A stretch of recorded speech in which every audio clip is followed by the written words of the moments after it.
regular viewers will be aware that I maintain that I did not seek a knowledge of magic, but had it thrust upon me when my wife and I became victims of black magic. I immediately sought knowledge, not so much on how to use magic, but how it worked. I was drawn to occult theories on the nature of the cosmos and creation. Indeed, magic, or mysticism as I was beginning to see it, seemed inextricably linked with the act of creation. Words seemed to be important in the act of creation, that the use of words or spells could in some way shape our cosmos, this our reality and experience. Recognising my own experience as a victim of magic to be important, I began to write this down, which became a series of novels, available as audiobooks on this channel. But here's the strange thing. The words I wrote seemed to have a life of their own. My pondering on how the future would emerge became self-fulfilling divinations. That my novels were shaping my own reality through the very words I wrote. Being a devout Muslim, I was first concerned about all that was happening, and indeed my quest for knowledge. Nevertheless, as a Muslim, we believe that Allah literally spoke the cosmos into creation. I've subsequently been enamoured with Ibn Arabi. I remain much more interested in his writing than the Shams al-Ma'arif. Nevertheless, the Shams al-Ma'arif did seem to provide some of the answers I was seeking. Not that I believe my tormentors were actually using Shams al-Ma'arif for their spells. Indeed, I doubt if anyone actually uses Shams al-Ma'arif for malevolence. But just maybe it provided some clues to use this elusive knowledge I sought on creation.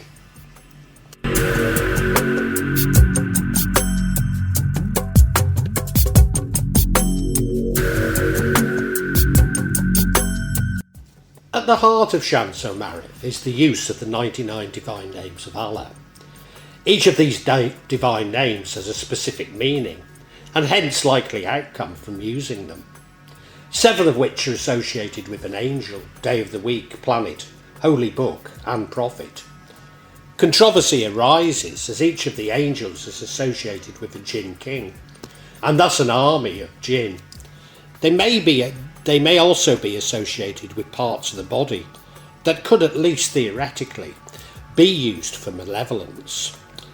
Not only would it be very difficult to extract relevant operations from Shams al-Ma'arif for malevolence, but these jinn kings are thought to assist the angels in their service to Allah. Within Islam, angels have a specific purpose from Allah in balancing the universe. They are committed to this balance, whether it is seemingly benevolent or malevolent towards humanity, as angels have no free will. Whilst jinn do have free will, they're not necessarily evil, or should I say bad. They're like humans, exhibiting good and bad characteristics in different circumstances. Thus the real relevance of jinn within Shams al-Ma'arif is in them fulfilling their role set by Allah. Simply reciting these names can have the desired effect. I should say divine names here, in case you're confused. Although often there is guidance on how many times these names should be said. But the main focus within Shams al-Ma'arif is the construction of magic squares containing one or more of these divine names. Every letter within the Arabic alphabet, 28 in total, has a numerical value. Thus the purpose of these magic squares is to add up to the numerical value of the sum of the letters within the divine names.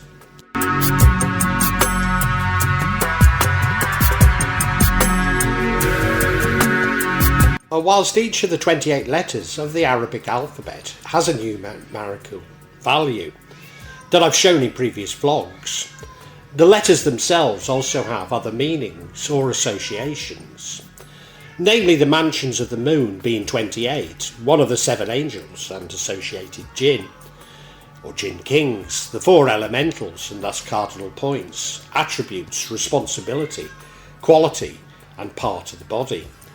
This is because in the act of creation, Allah used specific words from an original meta-language. Arabic is believed to be close to the original meta-language, as is Persian and Hebrew. Thus, the Arabic letters are to the universal holy language, and thus tap into the very act of creation. Within Islam, it's believed that Al-Quran was dictated by the Prophet, to the Prophet by the angel Jibril, or Gabriel. But the Prophet being illiterate, Al-Quran was only transmitted orally until it was finally written down and fixed by Caliph Uthman, who lived from around 644 to 656, establishing a standard version which remains in use today.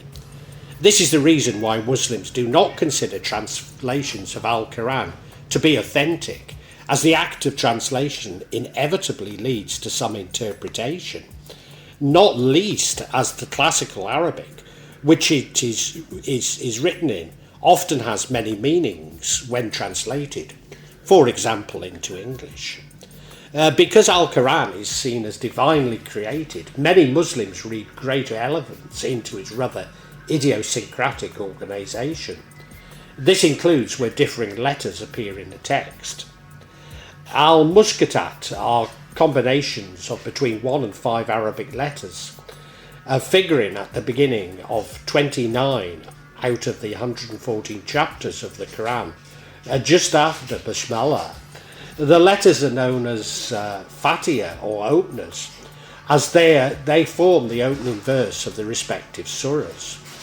4 surahs are named for the Mushkatat: Taha, Yasin, Sad and Qaf.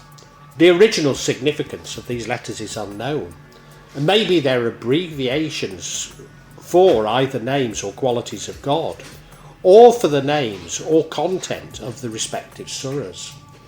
Or they could refer to a mathematical code in Al-Quran. There are luminous letters and dark letters in the Arabic alphabet. There are 7 dark letters, these being Jim, Za, Fa, Tha, Kha, Dwa and Shin. But the dark does not mean malevolent or evil.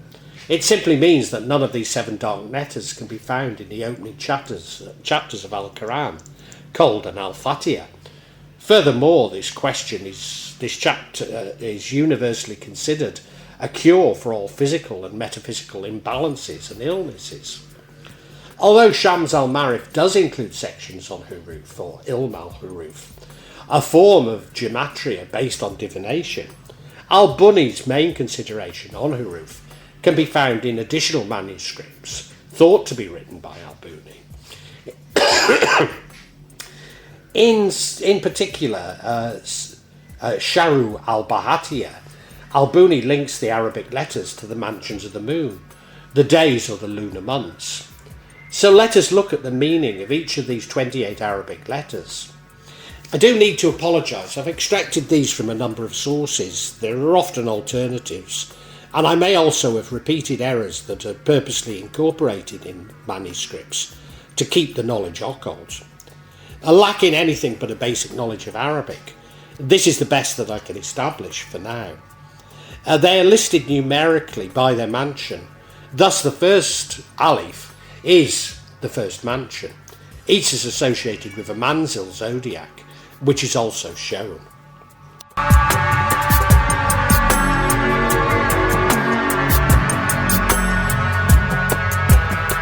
So let us look at the first letter, which is known as Alif. Now, what I need to say is that there are 4, even though this one only shows 3, there are 4 forms of a letter, these being the final, the medial, the initial and the isolated. So if you like, it's a bit like the difference between capital and lowercase and cursive and non-cursive writing in English. So it isn't quite as complicated as it sounds. However, there are also different ways of writing certain letters, just as I suppose there are in Latin letters. there would be alternative ways of writing them. So when you look at the top, where it says Aleph on this, it can be a little bit complicated on some of the others. So the manzil, the zodiac sign, or the date attributed to the manzil, is the 5th of April. And Aleph is associated with the planet Mars and has the element of air.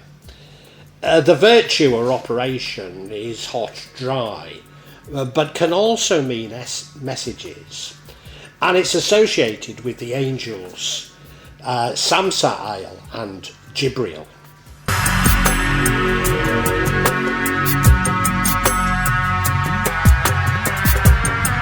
So the second letter form is Ba, or Ba, and you can see the 4 different ways of writing it there, and that there are only those 4. It's associated with the manjil of the 18th of April. The planet is Sun, and its virtue or operation is medicinal, or also wisdom and love. And the angel, or the associated angel, is Ruqayya.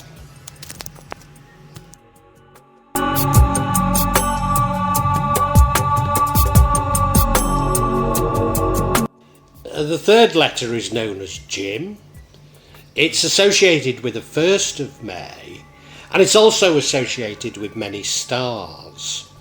And it's thought to be particularly useful if you're attempting to manifest.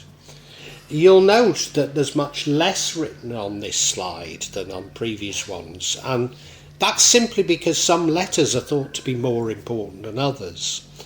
And I know it's frustrating, but Shams al-Ma'arif is incredibly frustrating, as you'll find if you attempt to read it.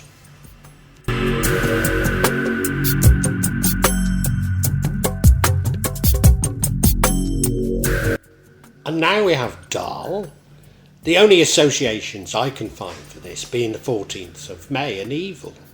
Maybe there are others, and I miss them in all the documents that I've been through.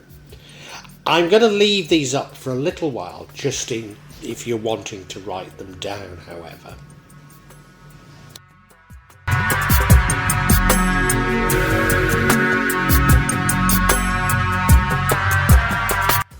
And now we have Ha, or Ha. And here you'll see not only the 4 forms of the letter, but also there are alternatives to each. And these are just, different conventions on writing it. It's associated with the 27th of May, with the moon, fire, agitation of love, and Jibril, or Mikhail.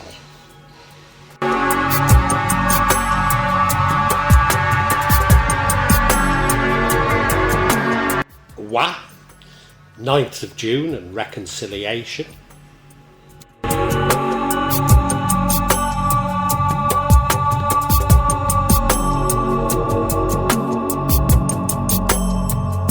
Zay, Zain, Zan, Za, 22nd of August, associated with the truth.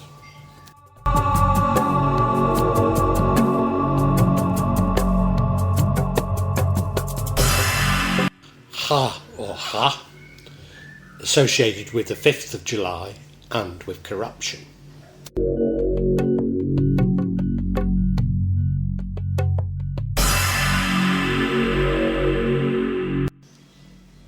Pa, or Ha, 18th of July, Mars, gossip, malignant, and Samsa'il.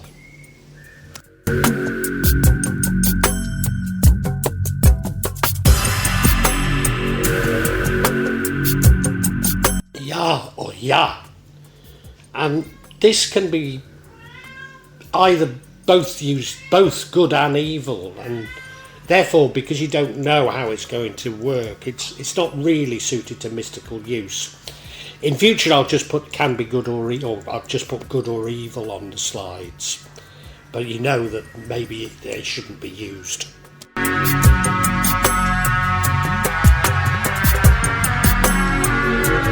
Kaf, the 14th of August, and manifesting.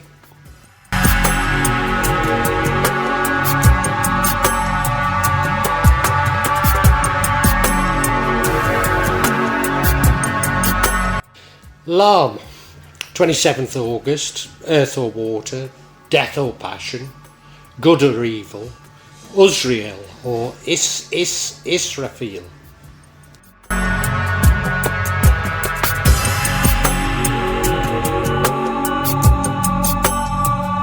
Now I'm sure Arabic speakers are already shouting at me about my mispronunciation, and you know we learn this from something known as Ilikro, but you know I forget it, and I certainly forget this one. I guess it's Mim.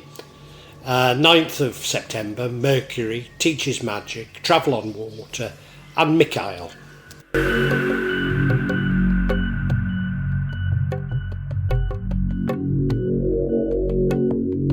Now, I've said I mispronounce Arabic words and letters, but you know, if you think about it, I do mispronounce English. That's a product of the part of England I'm from, so forgive me. This one is Nun, associated with 22nd of September, and this one is distinctly not good, and I'd avoid using it.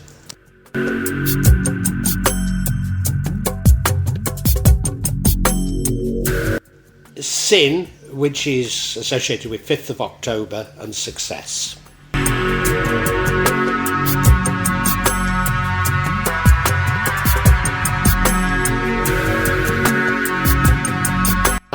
The 18th of October, and this is generally felt to be good.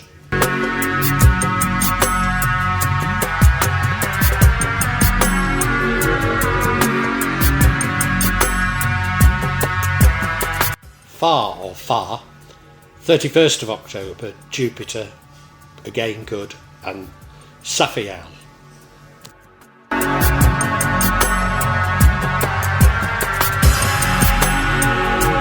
Sad, 13th of October, and good.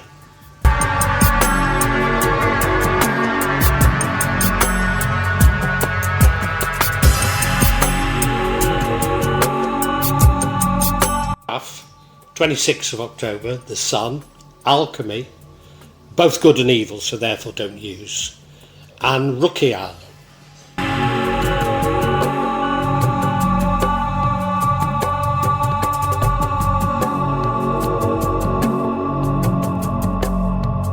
Ra or Ra, 9th of December, and happiness.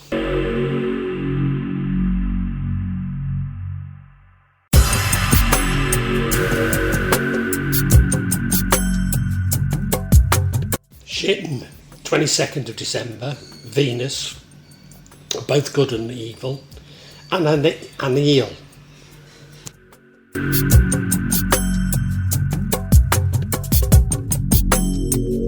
Tha or Tha, 4th of January, good and evil.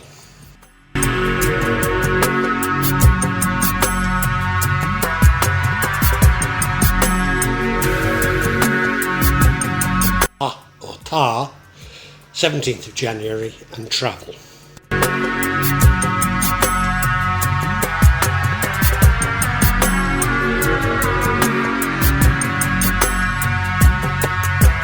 Ha or Ha, 30th of January, and wealth.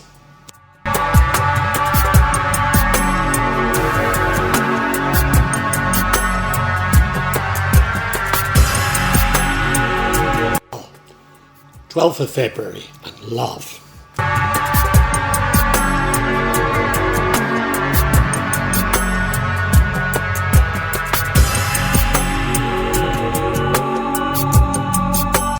Twenty-fifth of February, and fortune.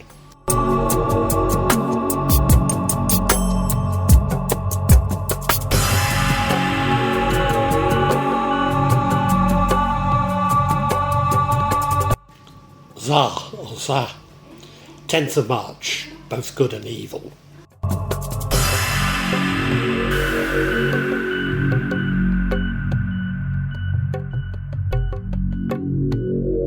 Finally, the 28th letter, Chain, 23rd of March, and science.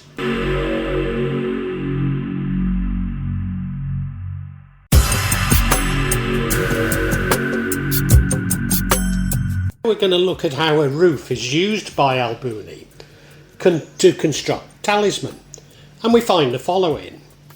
In a wealth charm, Al-Buni uses multiples of 4s and 5 ends, nuns or noons, 4 corresponding to the profane world, while the number 5 signifies constant appearance and manifestation.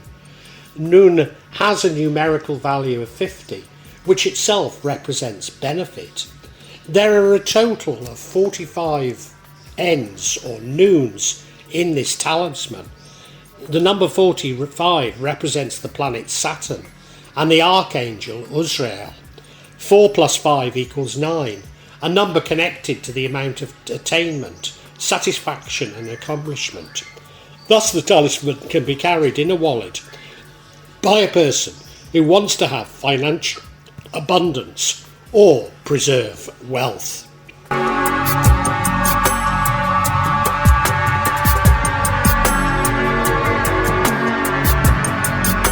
Letter R or Ra is considered to be a sun letter with a value of 200 in the Ajab system. There are 24 Ra's in this talisman. Thus 200 times 24 equals 4,800, which is greater than 12 and greater than 3. The number 12 signifies completion and perfection in association with the name of Allah, which equates to the numbers 66, which is equal to 6 plus 6, which equals 12. 12 is the figure that a number that figures prominently in Al-Quran and in nature, having to do with perfection, completion, and periodical movements and circulations. 12 is the higher octave of 3 and is thus an indication of greater understanding and wisdom.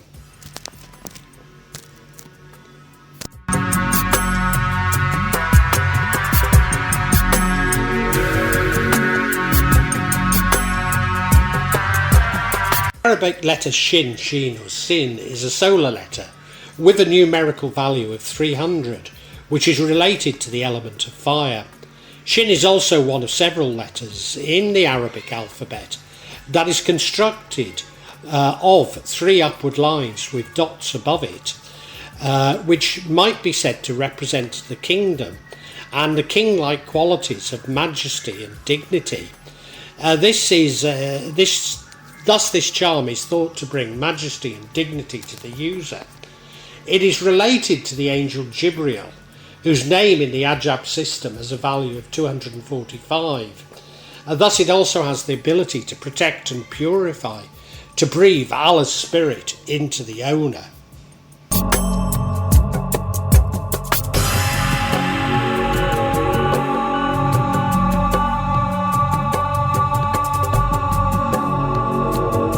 Used for poisoning detox uses the letter T or Tar, a sun or solar letter with a numerical value of 400.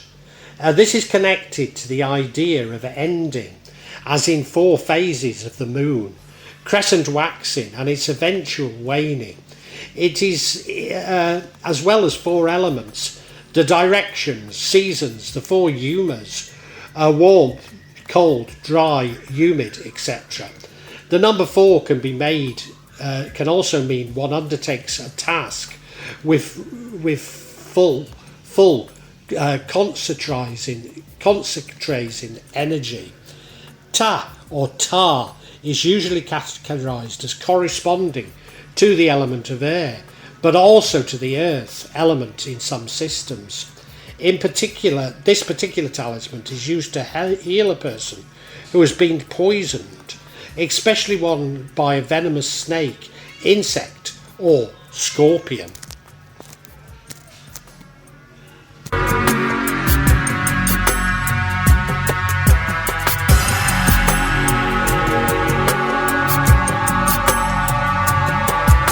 Al-Buni may have indirectly influenced the 12 Shia movement, known as Babism, who made widespread use of talisman and magical letters. Certainly Huruf is associated with Shia Islam and hence is predictably defined as Sahih by Salafis. Both Rumi, not to confused with the Malay script, which is similar to Jawi, but Rumi the poet, and Ibn al-Arabi were very concerned with Huruf, and whilst used similar systems to Al-Buni, Ibn Arabi in particular takes this to new esoteric heights. For Ibn Arabi, meditation on the esoteric significance of the letters can apply letters and words to all those things that share the characteristics of the macrocosm, and can even make himself a master of them. It assists in the understanding of phrases and this universal meta-language that animates the creation that passes through him, as it does through all beings in the universe, which is where the concept of the language of the birds and even intelligence of the inanimate comes from. However, the superiority of human language over other languages of the world is analogous to the superiority of man over other creatures. At this level, human language becomes a sending back of the divine world that initiates and organises existence to its origin, a process that I would describe as co-creation. I was at a Bugia during Ramadan in '97 when I saw myself in a dream, having a carnal union with every single star in the sky and deriving immense pleasure from it. When I'd finished, the letters were presented to me, and I had union with all of them, individually and collectively. Of course, that's Ibn al-Arabi.